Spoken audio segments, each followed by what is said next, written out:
नमस्ते मेरे दोस्त। जब आप किसी बड़े मॉल या इलेक्ट्रॉनिक्स की दुकान पर जाते हैं तो एक पल के लिए रुककर चारों ओर देखिए।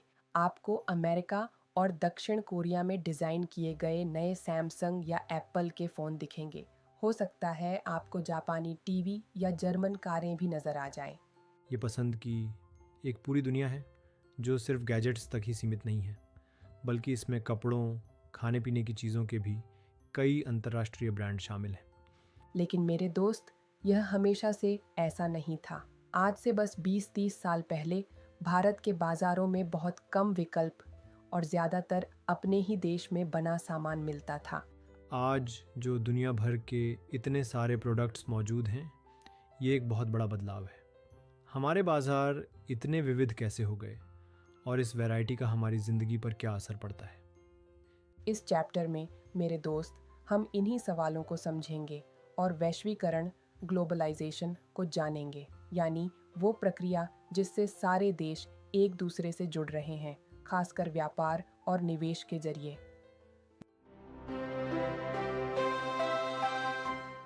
इसे दुनिया की सबसे अच्छी बिरयानी बनाने जैसा समझो।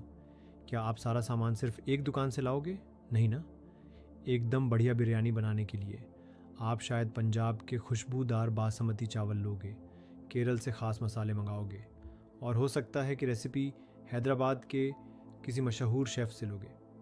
ये एमएनसी मल्टीनेशनल कॉरपोरेशन भी ठीक यही काम अपने प्रोडक्ट्स के साथ करती हैं। चलो आपके स्मार्टफोन का उदाहरण लेते हैं। फ़ोन का दिमाग, यानी उसका प्रोसेसर, शायद अमेरिका के एक्सपर्ट्स ने डिज़ाइन किया हो। उसकी सुंदर चमकीली स्क्रीन दक्षिण कोरिया में बनी हो सकती है, और उसका शानदार कैमरा सेंसर वो शायद जापान से आया हो। और ये सब जोड़ा कहाँ जाता है? चीन, या फिर यहीं भारत में किसी जगह एक बहुत बड़ी फैक्ट्री में। बहुराष्ट्रीय कंपनियां ऐसा क्यों करती हैं? मेरे दोस्त, यह सब पैसे बचाने का स्मार्ट तरीका है। एक एमएनसी अपने काम के अलग अलग हिस्सों को उन जगहों पर सेट करती है जहां वह काम सबसे अच्छे से और सबसे कम लागत में हो सके। वे किसी ऐसे देश में फैक्ट्री बना सकते हैं जहाँ के मज़दूर कुशल हों, लेकिन उनकी मजदूरी कम हो। वे भारत में कस्टमर सर्विस कॉल सेंटर खोल सकते हैं, क्योंकि हमारे यहाँ बहुत सारे होशियार अंग्रेज़ी बोलने वाले नौजवान हैं जो दुनिया भर के ग्राहकों की मदद कर सकते हैं। वे डिज़ाइन का काम उस देश में कर सकते हैं जो अपने बेहतरीन इंजीनियरों के लिए जाना जाता है। इस तरह काम को अलग अलग देशों में बांटकर एमएनसी बहुत सारा पैसा बचाती है, और पैसा बचाने का मतलब है कि वे ज़्यादा मुनाफा कमा सकते हैं। तो समझे मेरे दोस्त, ये एमएनसी सिर्फ हर जगह सामान बेच नहीं रही हैं, वे एक ही समय में हर जगह सामान बना भी रही हैं।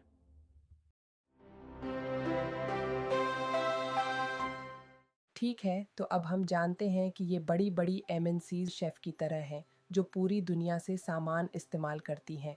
लेकिन वे असल में भारत जैसे देश में आकर काम कैसे शुरू करती हैं? वे कंट्रोल कैसे हासिल करती हैं? मेरे दोस्त, उनके पास कुछ तरीके हैं। पहला तरीका, ताकतवर साझेदारी। कभी कभी एक एमएनसी किसी स्थानीय भारतीय कंपनी के साथ मिलकर काम करती है जो पहले से ही अच्छा काम कर रही हो। इसे जॉइंट प्रोडक्शन या साझेदारी में उत्पादन कहते हैं। इसे ऐसे समझो, मान लो कि आपके पड़ोस में एक ज़बरदस्त क्रिकेट टीम है।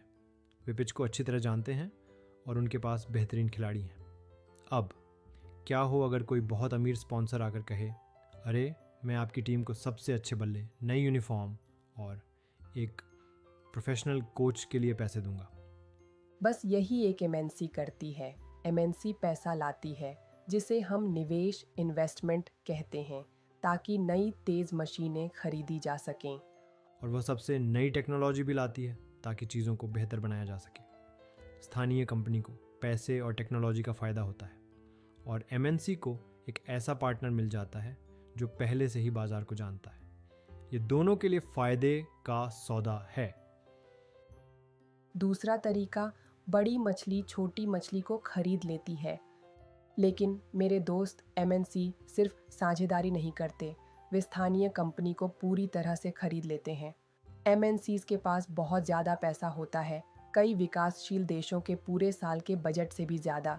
इतने पैसे से किसी स्थानीय कंपनी को खरीदना बहुत आसान होता है। यह एक सच्ची कहानी है। एक मशहूर भारतीय कंपनी थी जिसका नाम था परख फूड्स।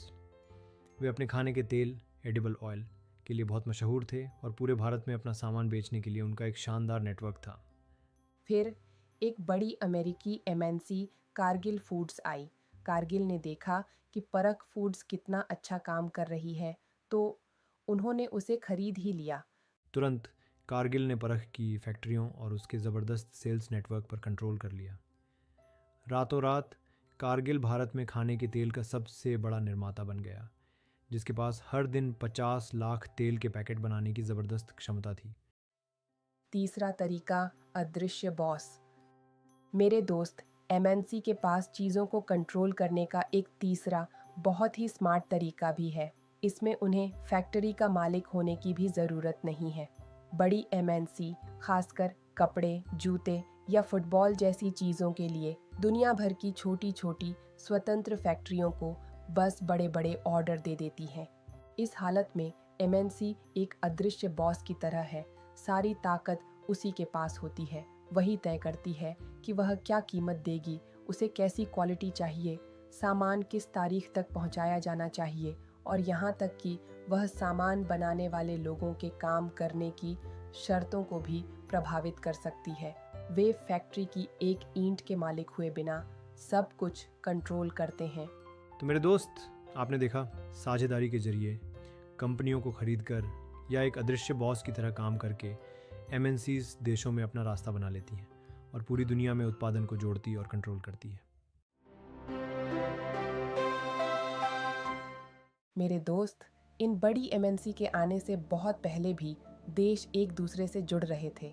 कैसे? विदेशी व्यापार के जरिए। आपने अपनी इतिहास की किताबों में प्राचीन सिल्क रोड के बारे में ज़रूर पढ़ा होगा, है ना? या यह कि कैसे ईस्ट इंडिया कंपनी जैसी व्यापारिक कंपनियां जहाज़ों से भारत तक पहुंची। सदियों तक व्यापार ही हमारी दुनिया के अलग अलग हिस्सों को जोड़ने वाला मुख्य हाईवे था। तो असल में व्यापार करता क्या है? चलो इसे आसान बनाते हैं। कल्पना करो कि पड़ोस में दो अलग अलग बाजार हैं जो एक दूसरे तक नहीं पहुंच सकते। बाजार ए में, यानी आपके स्थानीय बाजार में, भारत में बने खिलौनों की कीमत 100 रुपये है। बाजार बी में, यानी चीन में, वैसे ही खिलौने सिर्फ 50 रुपये के हैं। अब क्या हो अगर हम इन दोनों बाजारों के बीच एक सुपरफास्ट हाईवे बना दें? यही व्यापार है। चीन के खिलौना बनाने वालों को अचानक अपना माल बेचने के लिए एक नई जगह मिल जाती है। वे अपने सस्ते नए डिज़ाइन वाले प्लास्टिक के खिलौने भारत भेजना शुरू कर देते हैं। अब जब आप खिलौने की दुकान पर जाते हो तो आपके पास एक ऑप्शन होता है, 100 रुपये का भारतीय खिलौना या 60 रुपये का चीनी खिलौना। आपको क्या लगता है क्या हुआ होगा? चीनी खिलौने सस्ते थे और देखने में भी अच्छे लगते थे। बहुत जल्दी भारत में बिकने वाले हर 10 में से 7 या 8 खिलौने चीनी हो गए और इस कंपटीशन के कारण भारतीय बाजार में सभी खिलौनों की कीमत नीचे आ गई। तो चलो स्कोर कार्ड देखते हैं। आपके लिए, यानी खरीदार के लिए, ये बहुत अच्छा है। आपको ज़्यादा विकल्प और कम दाम मिलते हैं। चीनी खिलौना बनाने वालों के लिए ये शानदार है। उन्हें अपने बिजनेस के लिए एक बहुत बड़ा नया बाजार मिल गया है। भारतीय खिलौना बनाने वालों के लिए ये मुश्किल है। वे कम कीमतों के साथ मुकाबला नहीं कर पाने के कारण अचानक अपनी बहुत सारी बिक्री खो देते हैं। यही व्यापार की ताकत है। यह बाजारों को जोड़ता है या एकीकृत इंटीग्रेट करता है। सामान देशों के बीच बिकने लगता है। दो अलग अलग देशों में एक ही प्रोडक्ट की कीमतें लगभग एक जैसी होने लगती हैं और दुनिया के अलग अलग कोनों की कंपनियां अचानक एक दूसरे के साथ सीधी टक्कर में आ जाती हैं। अब इस कहानी में एमएनसी को वापस लाते हैं। आज दुनिया का बहुत सारा व्यापार असल में एमएनसी द्वारा ही कंट्रोल किया जाता है। चेन्नई के पास वाली फोर्ड कार की फैक्ट्री याद है? वह सिर्फ हम भारतीयों के लिए कारें नहीं बनाती। वह मेक्सिको और ब्राज़ील जैसे देशों में बेचने के लिए हजारों कारें एक्सपोर्ट करती है। यहाँ तक कि वह चेन्नई से कार के पुर्जे दुनिया भर में अपनी दूसरी फोर्ड फैक्ट्रियों में भी भेजती है। तो एमएनसी इन व्यापारिक हाईवे का इस्तेमाल सिर्फ अपना फाइनल प्रोडक्ट बेचने के लिए नहीं करती, बल्कि अपनी दुनिया भर की फैक्ट्रियों के बीच लगातार पुर्जों को लाने ले जाने के लिए भी करती है। मेरे दोस्त, हमने एमएनसी, दुनिया भर में होने वाले व्यापार और कई दूसरे उदाहरणों को देख लिया है। तो चलो अब समझते हैं कि आखिर ये ग्लोबलाइजेशन है क्या।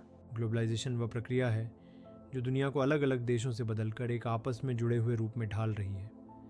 जैसे एक शहर में सड़कें, मेट्रो लाइनें और फ़ोन नेटवर्क हर मोहल्ले को जोड़ते हैं, जिससे लोगों और सामानों की तेज़ आवाजाही और ट्रेंड्स का तेज़ी से फैलना आसान हो जाता है।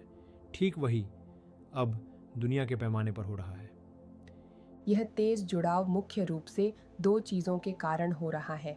विदेशी व्यापार ज़्यादा से ज़्यादा सामान सरहदें पार कर रहा है।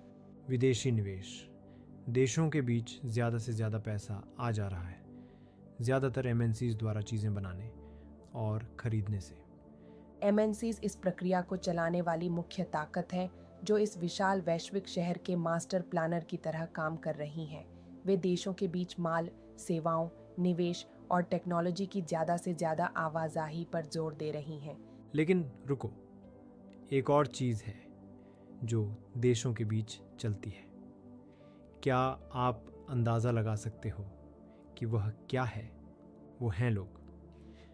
अपने उस कज़िन के बारे में सोचो जो शायद कॉलेज की पढ़ाई के लिए ऑस्ट्रेलिया गया हो, या उस फैमिली फ्रेंड के बारे में जो जर्मनी में इंजीनियर के तौर पर काम करता है।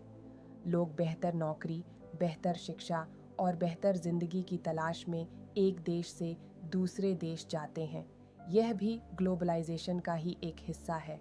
हालांकि लोगों की आवाजाही एक स्मार्टफोन या टी शर्ट की आवाजाही जितनी आसान नहीं है। इसके लिए नियम, वीज़ा और कई पाबंदियां हैं जो इसे और मुश्किल बना देती हैं। तो जहां हमारा पैसा और हमारे प्रोडक्ट्स दुनिया भर में पहले से कहीं ज़्यादा तेज़ी से घूम रहे हैं, वहीं लोगों के जरिए होने वाला जुड़ाव थोड़ी धीमी गति से हो रहा है। मेरे दोस्त, हमने देखा कि ग्लोबलाइजेशन हमारी दुनिया को जोड़ने वाली एक सुपर फास्ट प्रक्रिया है। लेकिन इसका सीक्रेट ईंधन क्या है? वे कौन सी सुपर पावर हैं जिन्होंने यह सब इतनी जल्दी कर दिया? इसके 3 मुख्य ज़रूरी कारण हैं: टेक्नोलॉजी में सुधार, व्यापार और निवेश की नीतियों का उदारीकरण और अंतर्राष्ट्रीय संगठन। Super smart technology. सबसे पहले है टेक्नोलॉजी, और यह एक बहुत बड़ी वजह है। इसे 2 हिस्सों में सोचो। पहला, ट्रांसपोर्टेशन टेक्नोलॉजी, ट्रांसपोर्टेशन टेक। 50 साल पहले भारत से अमेरिका कुछ भेजने में ज़माना लग जाता था और खर्चा भी बहुत आता था। लेकिन फिर एक नए ज़माने का हीरो आया, एक साधारण सा धातु का बक्सा जिसे कंटेनर कहते हैं। क्या आपने कभी हाईवे पर ट्रकों के पीछे या बंदरगाह पर ढेर में लगे वे बड़े बड़े रंगीन धातु के बक्से देखे हैं? उन जादुई बक्सों ने सब कुछ बदल दिया। आप एक कंटेनर में सामान पैक कर सकते हैं और वही बक्सा सीधे जहाज पर, फिर ट्रेन पर और फिर ट्रक पर चढ़ाया जा सकता है, एक परफेक्ट रिले रेस की तरह। इससे दुनिया भर में सामान भेजना बहुत सस्ता और तेज़ हो गया। साथ ही हवाई जहाज़ से चीज़ें भेजना भी कम खर्चीला हो गया। लेकिन इससे भी ज़्यादा कमाल की थी सूचना और संचार टेक्नोलॉजी, आईटी। मेरे दोस्त, ज़रा अपने दादा दादी से पूछना कि विदेश में किसी रिश्तेदार से बात करना कैसा होता था। आप एक चिट्ठी लिखते थे और जवाब के लिए हफ्तों इंतज़ार करते थे। आज आप अपना फ़ोन उठाते हैं और 2 सेकंड में कनाडा में अपने रिश्तेदारों के साथ एकदम साफ वीडियो कॉल कर सकते हैं। यही आईटी की ताकत है, इंटरनेट, कंप्यूटर और सैटेलाइट। इंटरनेट एक जादुई लाइब्रेरी की तरह है जिसमें दुनिया की सारी जानकारी है, और यह हमें संदेश और विचार कहीं भी, तुरंत और लगभग बिना किसी खर्चे के भेजने देता है। ये टेक्नोलॉजी ग्लोबल टीम वर्क को संभव बनाती है। इस मज़ेदार मिशन की कल्पना करो। लंदन के पाठकों के लिए एक मशहूर मैगज़ीन को दिल्ली में छापना है। स्टेप 1, मैगज़ीन के आर्टिकल्स इंटरनेट के जरिए लंदन के ऑफिस से दिल्ली के ऑफिस में आते हैं। स्टेप 2, दिल्ली की डिज़ाइन टीम अपने कंप्यूटर पर सुंदर पन्ने डिज़ाइन करते समय फ़ोन पर लंदन से निर्देश लेती है। स्टेप 3, छपने के बाद तैयार मैगज़ीनें हवाई जहाज़ से लंदन भेजी जाती हैं। स्टेप 4, दिल्ली के ऑफिस को पैसे कैसे मिलते हैं। लंदन का बैंक इंटरनेट पर तुरंत पैसे ट्रांसफ़र कर देता है। इसे ई बैंकिंग कहते हैं और यह ठीक वैसे ही काम करता है जैसे आप किसी दोस्त को पैसे भेजने के लिए यूपीआई या पेटीएम का इस्तेमाल करते हैं। सामान और विचारों को इतनी तेजी से लाने ले जाने वाली इस अविश्वसनीय टेक्नोलॉजी के बिना आज हम जो तेज ग्लोबलाइजेशन देख रहे हैं वह बस असंभव होता। ठीक है, ग्लोबलाइजेशन में मदद करने वाला दूसरा बड़ा फैक्टर है उदारीकरण, लिबरलाइजेशन। इसे समझने के लिए चलो चीनी खिलौनों की हमारी कहानी पर वापस चलते हैं। हमने देखा कि कैसे वे सस्ते होने के कारण भारतीय बाजार में छा गए थे। अब क्या होता अगर भारत सरकार एक गेटकीपर की तरह काम करती? क्या होता अगर वह कहती दूसरे देश से भारत में आने वाले किसी भी खिलौने पर 50 रुपये का एंट्री टैक्स देना होगा? इस टैक्स को ट्रेड बैरियर या व्यापार अवरोधक कहते हैं। यह दौड़ में एक बाधा की तरह है जो विदेशी सामानों के लिए अंदर आना मुश्किल बना देता है। अगर वह टैक्स होता तो सस्ता चीनी खिलौना भारत में अचानक और महंगा हो जाता। भारतीय खिलौना बनाने वालों को कम कंपटीशन का सामना करना पड़ता और वे सुरक्षित रहते। आज़ादी के बाद लंबे समय तक भारत सरकार ने ठीक यही किया। उसने अपनी नई कंपनियों को बचाने के लिए व्यापार अवरोधकों का इस्तेमाल किया। इसे ऐसे सोचो जैसे जब आप छोटे होते हो और चलना सीख रहे होते हो तो आपके माता पिता आपकी रक्षा करते हैं। वैसे ही सरकार ने युवा भारतीय उद्योगों को बड़ी मजबूत विदेशी कंपनियों से बचाया। उसे चिंता थी कि अगर उसने ऐसा नहीं किया तो हमारी नई कंपनियों को बढ़ने का मौका ही नहीं मिलेगा। इसलिए उसने केवल ज़रूरी मशीनरी जैसी बहुत ज़रूरी चीज़ों के आयात की ही अनुमति दी। लेकिन फिर 1991 के आसपास एक बहुत बड़ा बदलाव आया। सरकार को लगा कि भारतीय कंपनियां अब अपने पैरों पर खड़े होने के लिए काफ़ी मजबूत हो गई हैं। अब उनके लिए दुनिया में कदम रखने और सर्वश्रेष्ठ के साथ मुकाबला करने का समय आ गया था। सोच यह थी कि कंपटीशन हमारी कंपनियों को अपनी क्वालिटी सुधारने और भी बेहतर बनने के लिए प्रेरित करेगा। तो सरकार ने इनमें से ज़्यादातर बाधाओं, इन एंट्री टैक्स और प्रतिबंधों को हटाना शुरू कर दिया। सरकार की बाधाओं को हटाने और व्यापार को ज़्यादा आज़ादी देने की इस प्रक्रिया को ही उदारीकरण, लिबरलाइजेशन कहा जाता है। लिबरल शब्द को लिबर्टी यानी ज़्यादा आज़ादी या स्वतंत्रता के रूप में सोचो। गेट खुलने से सामान अब भारत के अंदर और बाहर बहुत आसानी से आ जा सकता था और विदेशी कंपनियां यहां अपनी फैक्ट्रियां लगा सकती थीं। इस नई आज़ादी ने ही ग्लोबलाइजेशन को उड़ान भरने में दूसरी सबसे बड़ी मदद की। तो हमारे पास टेक्नोलॉजी और उदारीकरण हो गए। तीसरी चीज़ जिसने ग्लोबलाइजेशन को तेज किया वह था शक्तिशाली अंतर्राष्ट्रीय संगठनों का दबाव। इनमें सबसे बड़ा है विश्व व्यापार संगठन या WTO। WTO क्या है? WTO को विश्व व्यापार का अंपायर समझो। इसका मुख्य काम यह पक्का करना है कि देशों के बीच व्यापार मुक्त यानी फ्री हो और आसानी से चले। ये 160 से ज़्यादा देशों के लिए खेल के नियम यानी व्यापार के नियम तय करता है और सुनिश्चित करता है कि हर कोई उन नियमों का ठीक से पालन करे। खैर, यहीं पर कहानी थोड़ी पेचीदा हो जाती है। बहुत से लोगों को लगता है कि यह अंपायर हमेशा निष्पक्ष नहीं होता। वे तर्क देते हैं कि WTO के नियम अक्सर अमीर विकसित देशों का पक्ष लेते हैं। ये क्रिकेट मैच के उस अंपायर की तरह है जिसके पास दोनों टीमों के लिए अलग अलग नियम होते हैं। WTO के नियमों ने भारत जैसे विकासशील देशों को अपने व्यापार अवरोधकों को हटाने और अपने दरवाजे खोलने के लिए मजबूर किया है।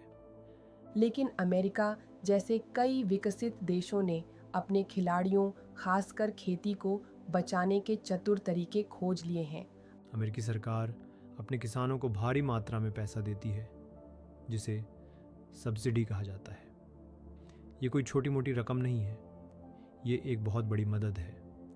इस अतिरिक्त पैसे के कारण एक अमेरिकी किसान अपनी गेहूं या कपास को विश्व बाजार में उस कीमत पर बेच सकता है जो उसे उगाने की लागत से भी कम हो।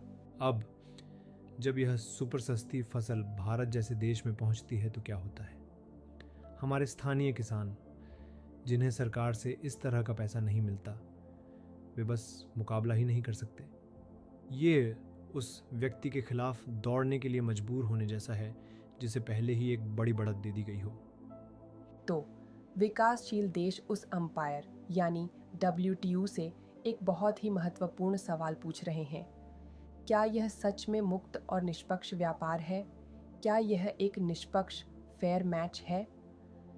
ये बहस दिखाती है कि जहां ग्लोबलाइजेशन हमें जोड़ता है, वहीं जुड़ाव के नियम अक्सर गंभीर टकराव की वजह भी बनते हैं।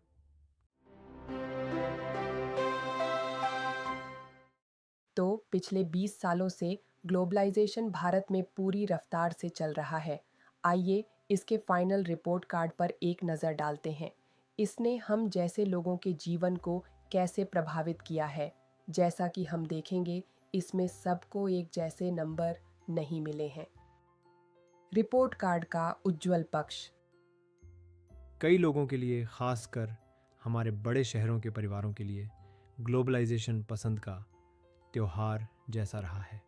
आपके लिए यानी उपभोक्ता के लिए, भारतीय और विदेशी कंपनियों के बीच सभी कंपटीशन के कारण अब आपके पास बेहतर क्वालिटी वाले प्रोडक्ट्स, पहले से कहीं ज़्यादा वैरायटी और फ़ोन से लेकर जूतों तक हर चीज़ के लिए कम दाम है। इससे कई लोगों के जीवन स्तर में भारी सुधार हुआ है। बड़ी कंपनियों के लिए MNC को भारत में निवेश करना बहुत पसंद आया है।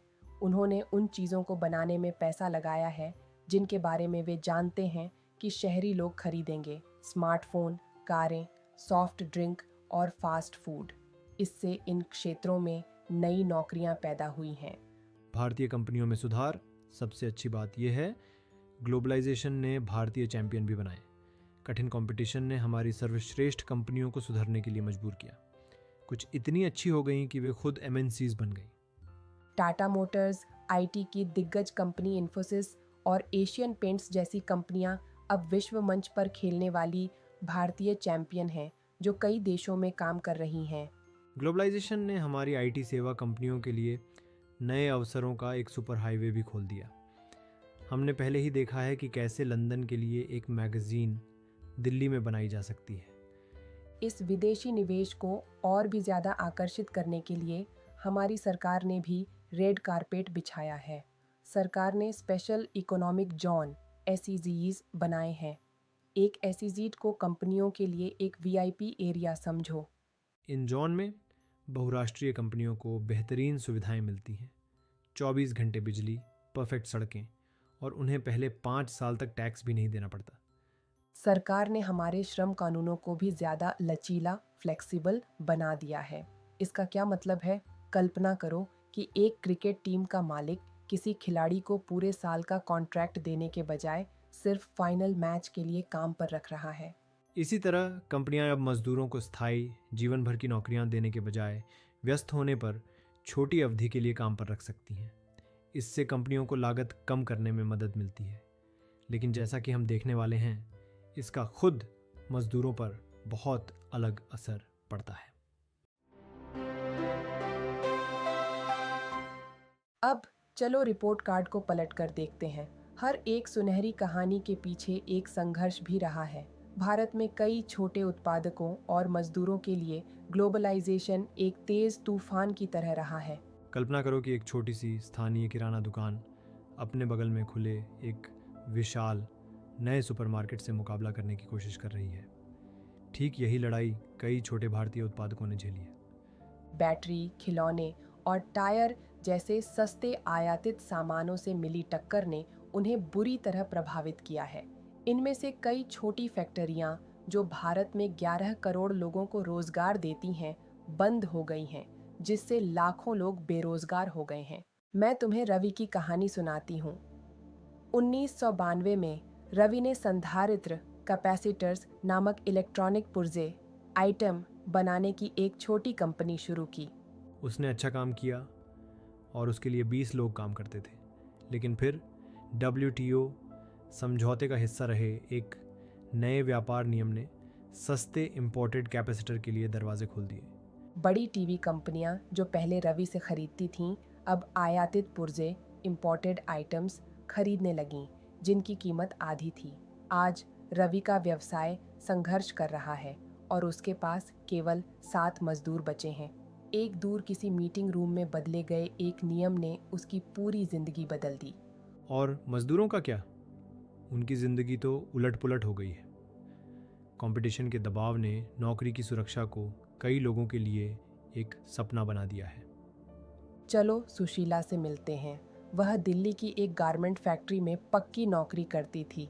पक्की नौकरी को एक सुरक्षा जाल, सेफ्टी नेट की तरह समझो।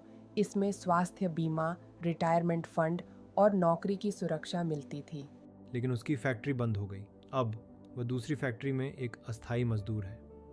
उसका सुरक्षा जाल छिन गया है।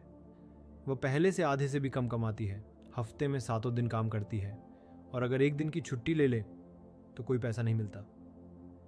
ऐसा क्यों हुआ? यह दबाव की एक चेन है। बड़ी अमेरिकी या यूरोपीय ब्रांड ज़्यादा मुनाफा कमाने के लिए टी शर्ट को सस्ती कीमत पर बेचना चाहती है, तो वे कम कीमत के लिए भारतीय फैक्ट्री के मालिक पर दबाव डालते हैं। फैक्ट्री का मालिक कपास की कीमत तो सस्ती नहीं कर सकता, तो वह किस पर दबाव डालता है? वह मजदूर पर दबाव डालता है, उसकी मजदूरी में कटौती करके और उसे अस्थायी रूप से काम पर रखकर। तो जहां कंपटीशन ने बड़ी एमएनसी को भारी मुनाफा कमाने में मदद की है, वहीं सुशीला जैसे लोगों यानी मजदूरों को फायदों में उनका उचित हिस्सा नहीं मिल रहा है। वे हमारे सस्ते कपड़ों की कीमत चुका रहे हैं। तो हमारा रिपोर्ट कार्ड मिला जुला है। हमने देखा है कि ग्लोबलाइजेशन यानी वैश्वीकरण के फायदे एक बड़े स्वादिष्ट केक की तरह रहे हैं, लेकिन इसे निष्पक्ष रूप से साझा नहीं किया गया है। अच्छी शिक्षा, हुनर और पैसे वाले लोगों को बड़े बड़े टुकड़े मिले हैं, लेकिन रवि और सुशीला जैसे कई दूसरों के हिस्से में सिर्फ टुकड़े ही आए हैं। ग्लोबलाइजेशन अब एक हकीकत है। हम समय को पीछे नहीं कर सकते। तो हमारे समय का सबसे बड़ा सवाल ये है, हम ग्लोबलाइजेशन को ज़्यादा निष्पक्ष कैसे बना सकते हैं? निष्पक्ष ग्लोबलाइजेशन का मतलब क्या है? यह सरल है। इसका मतलब है एक ऐसी दुनिया बनाना जहां अवसर सभी के लिए खुले हों, और इससे भी महत्वपूर्ण बात यह सुनिश्चित करना कि फायदे सभी लोगों के बीच ज़्यादा बराबरी से साझा किए जाए। और इसे साकार करने में सबसे बड़ी भूमिका किसकी है? सरकार की। सरकार को एक बुद्धिमान माता पिता की तरह होना होगा, ये सुनिश्चित करते हुए कि उसकी नीतियाँ सिर्फ अमीर और शक्तिशाली लोगों की नहीं, बल्कि उसके सभी बच्चों की रक्षा करें। तो सरकार क्या कर सकती है? वह एक सख्त रेफरी की तरह काम कर सकती है, यह पक्का करते हुए कि कंपनियां मजदूरों के अधिकारों की रक्षा करने वाले नियमों का पालन करें। वह रवि जैसे छोटे उत्पादकों का समर्थन कर सकती है, जिससे उन्हें बेहतर बनने और मुकाबला करने के लिए मजबूत होने में मदद मिले। और अगर ज़रूरत पड़े तो वह संघर्ष कर रहे उद्योगों की रक्षा के लिए उन व्यापार अवरोधकों या ट्रेड बैरियर में से कुछ को वापस ला सकती है। और WTO जैसी बड़ी विश्व बैठकों में हमारी सरकार निष्पक्ष नियमों के लिए बहस करने के लिए अन्य विकासशील देशों के साथ मिलकर टीम बना सकती है और शक्तिशाली राष्ट्रों के दबाव के खिलाफ एक साथ खड़ी हो सकती है। लेकिन यह सिर्फ सरकार पर निर्भर नहीं है, इसमें आपकी और हमारी भी भूमिका है। हाल के वर्षों में आम लोगों द्वारा किए गए बड़े अभियानों और विरोध प्रदर्शनों ने वास्तव में व्यापार के बारे में बड़े फैसलों को बदला है। यह दिखाता है कि जब लोग एक उचित कारण के लिए एक साथ अपनी आवाज़ उठाते हैं, तो सबसे शक्तिशाली संगठनों को भी सुनना पड़ता है। एक निष्पक्ष ग्लोबलाइजेशन के लिए संघर्ष हम सभी का है।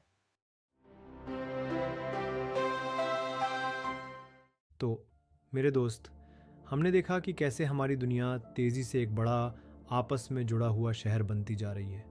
यही ग्लोबलाइजेशन है।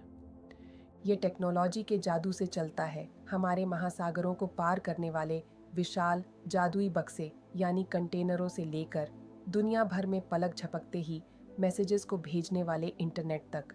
और इसमें तब और तेज़ी आई जब भारत जैसे देशों ने उदारीकरण के जरिए अपने दरवाजे खोल दिए। इस कहानी के केंद्र में विशाल MNCs हैं, जो इस वैश्विक शहर के मुख्य मास्टर शेफ और आर्किटेक्ट हैं, जो वर्ल्ड के हर कोने से फैक्ट्रियों और बाज़ारों को जोड़ रही हैं।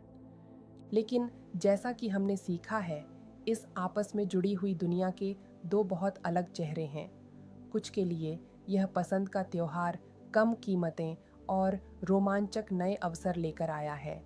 लेकिन रवि जैसे कई छोटे उत्पादकों और सुशीला जैसे मजदूरों के लिए ये कंपटीशन और असुरक्षा का एक तेज तूफान लेकर आया है।